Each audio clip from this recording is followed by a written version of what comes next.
You know, a lot of indigos are labeled ADHD, which the medical community will tell you stands for attention deficit with hyperactivity disorder. But I think that ADHD stands for attention dialed into a higher dimension.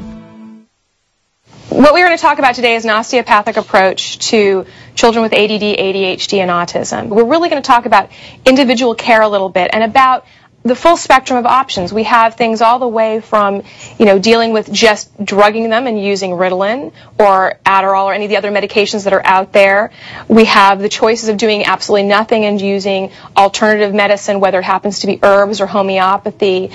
You have the full spectrum, and even osteopathic manipulative medicine, because it definitely makes a difference in these kids. So do we say that we have to be on one spectrum or the other, or do we have the benefit of being able to use a full spectrum of things that are available to us as what's appropriate for that individual child? Being different's not a bad thing.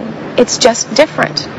And the key thing is finding people who understand you, who respect you, and allow you to be you, to be the individual that you are.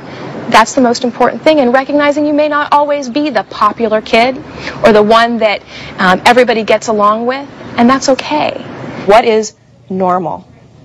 That is one of those words where we use it so often. What is normal?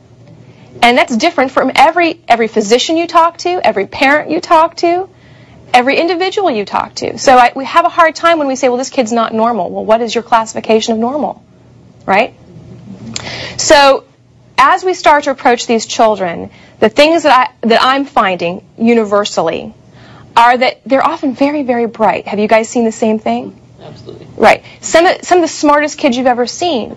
Anyone who's gifted and talented and has a passion for the world and a passion for making everything a better place. What an amazing, amazing thing that we want to actually continue to help promote these kids in feeling that it's okay to feel maybe that they're special. I think everybody's special. And when you recognize that whatever their special thing is, to help them further it so that they have a chance to blossom and become the most amazing individual, most amazing human being that they can be, that benefits the entire world in a positive way, then fine, use the label indigo. Makes no difference to me.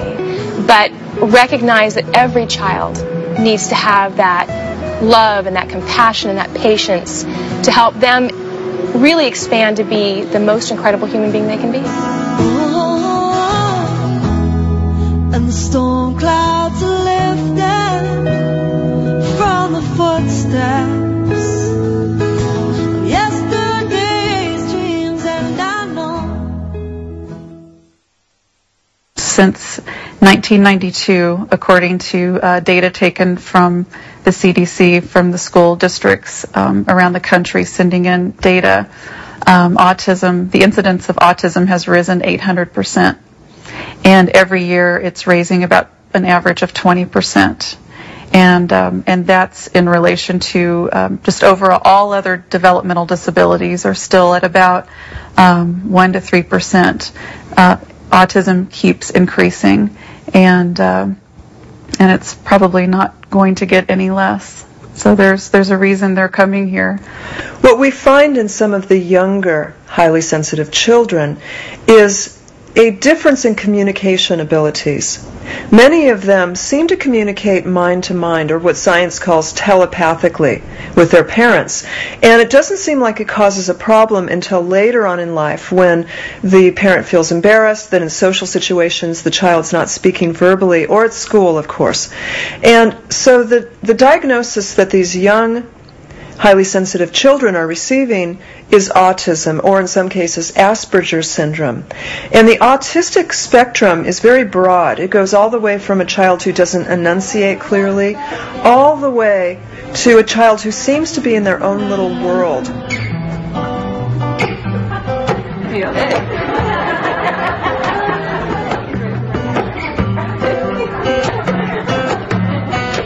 Right now I sing this song. I just hope you can feel it going through. Oh yeah, yeah, yeah, yeah, yeah. You wanna dance? Now's your chance.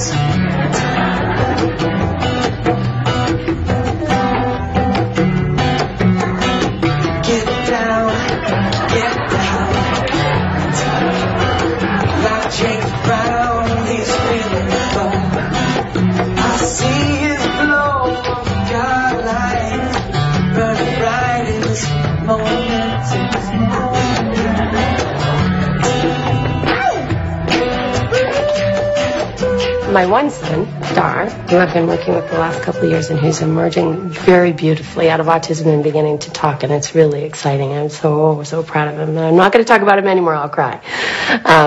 Tears of joy. But he has a lot of sounds he likes to make. So he might go, right? And so then I'll go, is that for mum? And and I'll go, mum. And then the next thing you know, it builds from to mom to you're singing a song. Sounds like God to me.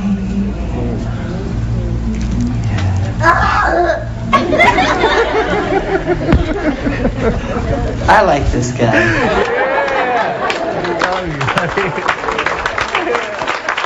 We start to communicate in a silent way underneath this game. You start to connect. It's no different than if I connect with you and we do any kind of conversing or any kind of being together, like maybe driving in a car and we both see the same beautiful thing and we're connected. It's the same. I'm creating an opportunity to connect with my child, and then he, in turn, does that for me. With autistic kids, I know that there definitely been anecdotal comments about these kids having maybe more of a telepathic capability. That's why they're not as expressive. And I can't say that I've personally experienced it. I know that there are many people who told me about their experiences personally with these kids, but I can't speak on it personally. But again, we talk about that extrasensory perception that, we still don't use a significant portion of our brains. And you have to wonder whether something like that isn't possible. I'm going to make a little confession here. Okay. So at this time, I was married, and I was a little fed up with my husband, I must say. I was standing there doing this, and Dar's the only one not in school at the time, and he's over to the side, kind of, doing his own thing. He does a lot of this, you're kind of going like that, and looking into the world within.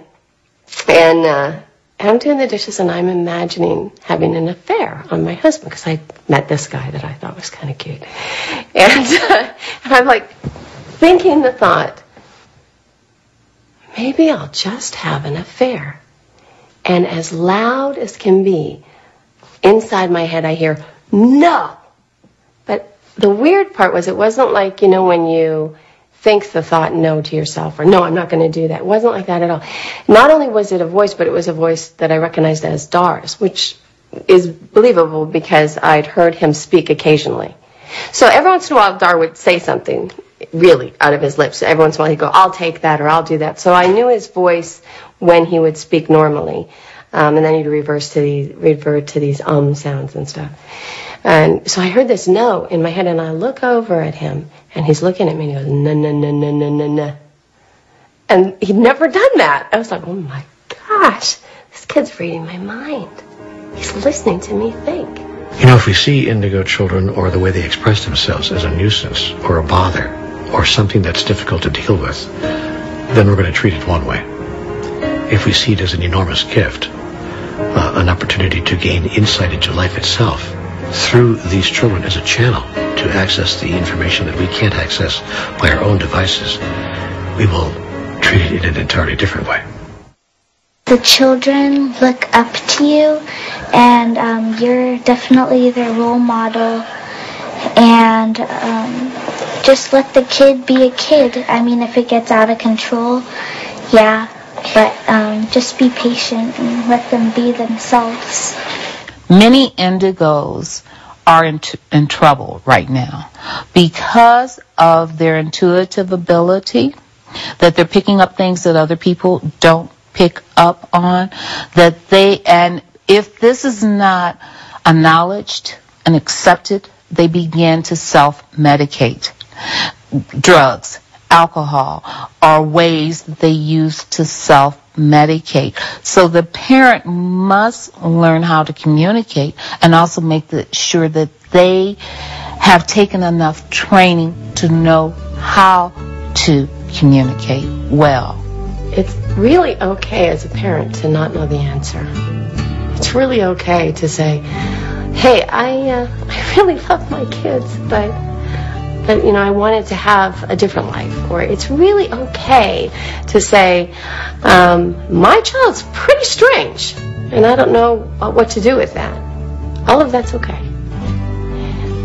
But there has to be something afterwards if you want to be nurturing to your child. And I think then the next step is to say, I don't know, but I'm going to find out. If there was one gift that a parent could give a child that would have lasting value and lifelong effect and impact, I think it would be the parent's presence. And by that I don't mean the number of hours or the number of days each week that you're there with your child, but that when you are there with your child, if it's only for 10 or 15 or 20 minutes, you are completely, totally, and utterly present and open to the authentic experience of that moment. If you don't start with you, you're just going to pass this problem down to your child. So you've got to find a way to get rid of all that out of you so that when you look at your child, you see gorgeous. And there's lots of ways to do that. I mean, you can do it through books and meditation, but basically you have to say, every time I feel like my child is a problem, I have to go to me and say, why do I see that as a problem, and fix that. That the soul of this child is wise and mature, sometimes even beyond yours. At the same time, this mature and wise soul, and very capable soul, is trying to incarnate into this child body mind. So don't forget that the child has to be raised and the great soul has to be respected. Children have an answer. Together we will stand. Like a mother we are held by the one. Like a mother we are held by the one. When I had Alexa and Natalie, and they were extremely different than other kids, I as a parent listened to my gut, and so I channeled their talent from a very young age and got them performing and doing what they love. Like, their music has always been their life. They could handle a million things. They could get really good grades, and they could perform all the time and write music and do instruments and be on dance teams. Wake up, What are you doing? What are you living for if you're not following your dreams? You have people that love to paint, but they decide to be a car wash person. You know what I mean? I think it's really about, if you are true to yourself, then you can be true to other people, and you can really live your gift, and that way there's more harmony on earth, and everything's more in sync. Really, music is what I want to do, but, it's like what my sister said, I'm living two different lives. I kind of hide myself when I'm here in Utah because what can I do, I play music at home and I do that stuff, but when I go to school, it's just kind of, okay, back to the other half of Natalie. Nay, nay, nay. You'll almost think A to E. Nay, nay, nay, nay, because you go nay, nay, nay. It pulls out and gets too yelly. And that's what your brain wants to do, but don't let it do that. So nay, nay, nay. So it still sounds like nay, but you're thinking kind of E, because that keeps it small enough that it keeps you going there, and you get that split thing that you're feeling. Nay, nay again. My definition is someone who comes to the world with a knowing, with a gift, and they have a purpose to help the world in any way, and mine and Alexa's is music. You wanna